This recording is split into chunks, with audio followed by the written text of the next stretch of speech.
You've done everything right this month, or at least, you tried to. You told yourself you'd be more careful. You checked your account a few times, you skipped a couple of things you wanted, and then somewhere around the third week, you checked again, and you thought, where did it all go to? Not to anything dramatic, not to one big stupid decision, just gone. Into the normal rhythm of life, groceries, gas. That one subscription you forgot was still running. A dinner out because you were exhausted and needed it. Small things. All of them reasonable in the moment. And yet, somehow, you're standing at the end of the month wondering why the number is smaller than it should be. And the quiet, uncomfortable thought that follows, the one most people don't say out loud, is, maybe I'm just bad at this. I want you to hold on before you go there, because what I'm going to walk you through today isn't about discipline, it isn't about willpower, it isn't about working harder or wanting it more.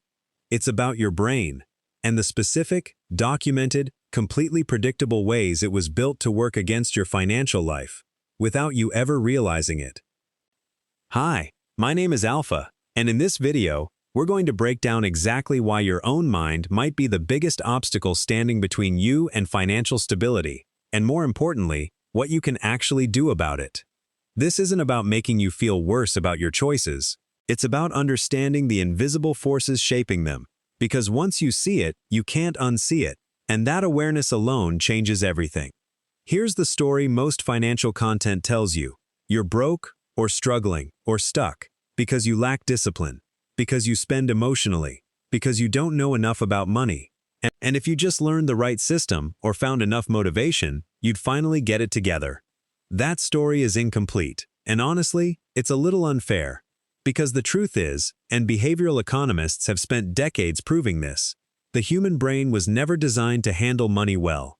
Full stop. That's not an excuse. That's biology meeting a world it wasn't built for. Our brains evolved over hundreds of thousands of years in environments where the smartest thing you could do was consume resources immediately, because tomorrow was genuinely uncertain. Save a berry for next week? That's a bad strategy when predators exist and food rots. Spend what you have, feel satisfied now, worry about tomorrow when tomorrow comes. That wiring doesn't disappear just because we invented paychecks and mortgages and retirement accounts. It just gets redirected. And the result is a set of deeply embedded cognitive patterns that feel completely rational in the moment, and quietly wreck your financial life over time. The problem was never you. The problem is a mismatch between ancient hardware and a modern financial world. Understanding that distinction matters. A lot. Let's get into the actual mechanics of this, because I don't want this to stay abstract. The first thing your brain does, and this one is almost invisible, is called present bias. It's the tendency to place far more value on what you can have right now than on what you could have in the future, even when the future reward is objectively, dramatically larger. Here's a simple example. If I told you you can have $50 today, or $80 in 3 weeks, what would most people choose? Studies show the majority take the 50. Even though $80 in 3 weeks is an annualized return most investments could never touch. Now scale that up. You can buy something today that makes you feel good right now, or you can put that money away and have significantly more security and freedom in 5 years. Your brain, left to its own devices, will find 100 reasonable-sounding justifications to take the thing today, not because you're weak, because the future doesn't feel real in the same visceral way the present does. This is why you can fully understand, intellectually, that saving for retirement is important, and still not do it. The logic is there, the feeling isn't, and we are feeling creatures who think, not thinking creatures who feel. The second pattern is something called mental accounting. And this one is subtle enough that it might make you pause when you recognize it in yourself. Mental accounting is when we unconsciously treat the same money differently based on where it came from or how we mentally label it. Tax refund? That feels like found money, so we spend it more freely than we would a regular paycheck of the same amount. A bonus at work? Same thing. We tell ourselves it's extra, so it gets treated like it doesn't count toward the budget. But here's the reality. A dollar is a dollar. It doesn't know where it came from. It doesn't know it was a refund or a gift or overtime pay. It just sits there, waiting to be either protected or spent. But because our brains categorize it differently, we make completely different decisions with it, and usually not in our favor. Think about how many times a windfall of some kind has come in and quietly disappeared within a few weeks, without meaningfully changing anything. That's mental accounting, doing its work in the background. The third one, and this might be the most powerful, is loss aversion. This is the well-documented psychological finding that the pain of losing something is roughly twice as strong as the pleasure of gaining the same thing. Losing $20 feels significantly worse than finding $20 feels good. What does this do to financial behavior? A lot of things.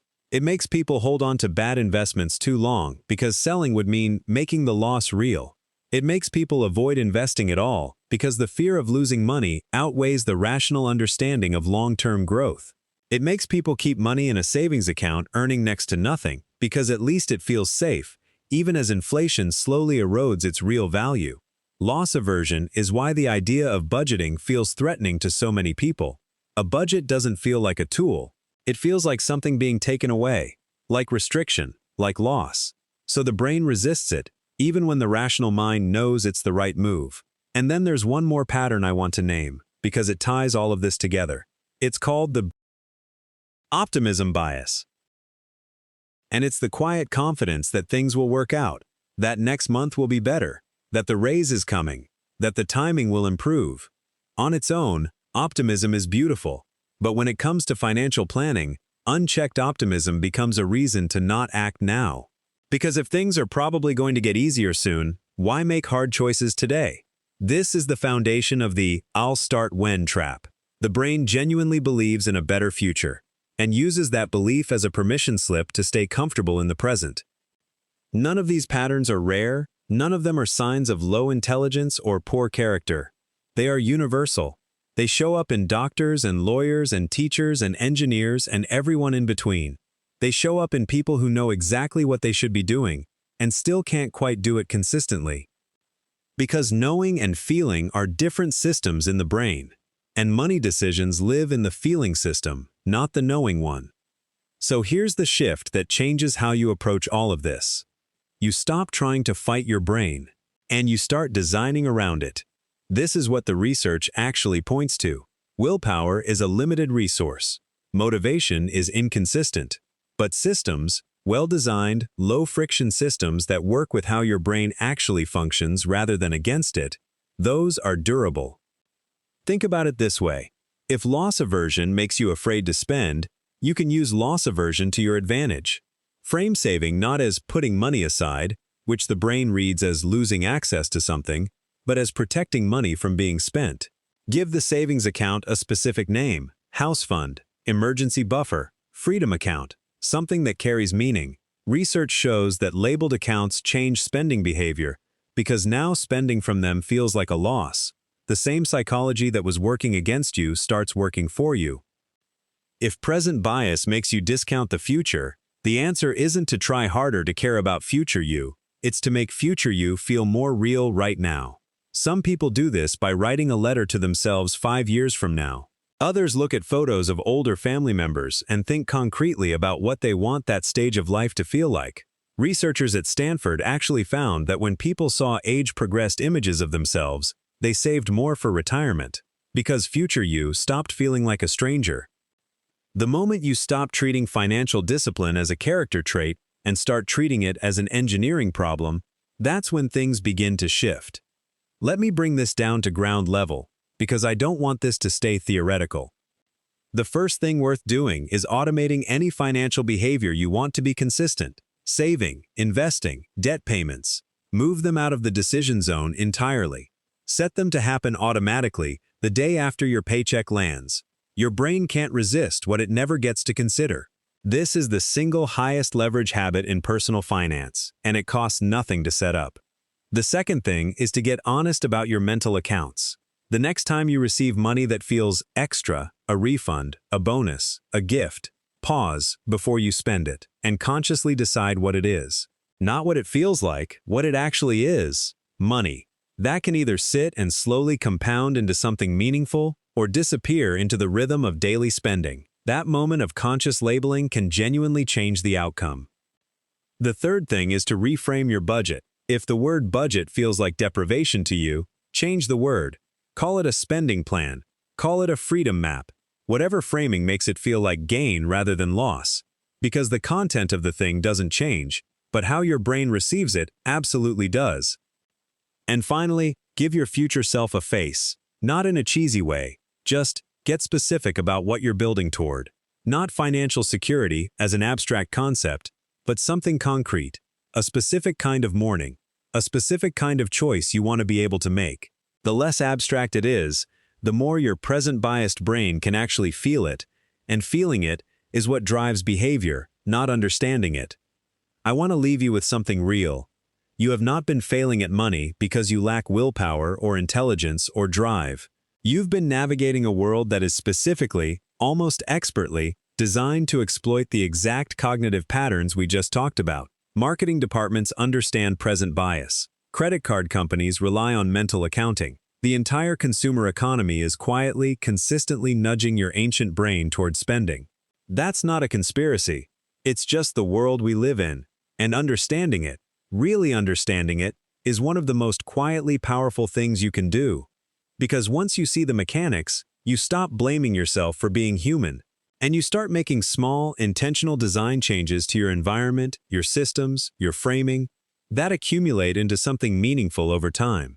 You don't need to become a different person. You don't need to rewire your personality, or live in financial asceticism, or never enjoy your money.